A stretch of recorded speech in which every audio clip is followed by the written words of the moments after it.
Bharat versus কাতার এই ম্যাচটা নিয়ে অনেক কথা হচ্ছে, অনেক গোলটার ব্যাপার নিয়ে কন্ট্রোভার্সি হচ্ছে। তার আগে আমি একটা বিষয় বলতে চাই, প্রতি বছর ক্রিকেট বিশ্বকাপ হয়, 50 ওভারের হোক বা 20 ওভারের হোক, ভারত তাতে পার্টিসিপেট করে। এটা দেখে খুব ভালো লাগে যে ক্রিকেট জগতে ভারত একটা শক্তিশালী টিম।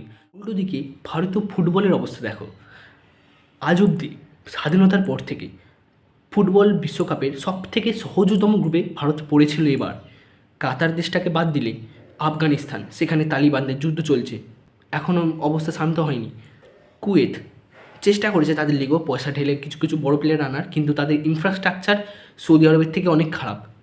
তো কুয়েত ছেড়ে দেশ চলে গেছে, অর্থাৎ কুয়েত এখনও ফুটবলে ভারতের থেকেও পিছিয়ে। সবার আগে এটা বলা উচিত ছিল আমার, সরি। এবার আসে ভারত। এই দুটো দেশকে কি ভারত হারাতে পারতো না? শেষ ম্যাচটা কেন তারা কাতারের জন্য রেখে দিয়েছিল যে এই ম্যাচটা জিতলে তবে আমরা থার্ড রাউন্ডে যাব, একটা ঐতিহাসিক টাইম তৈরি করবো? কেন এটা কেন হবে?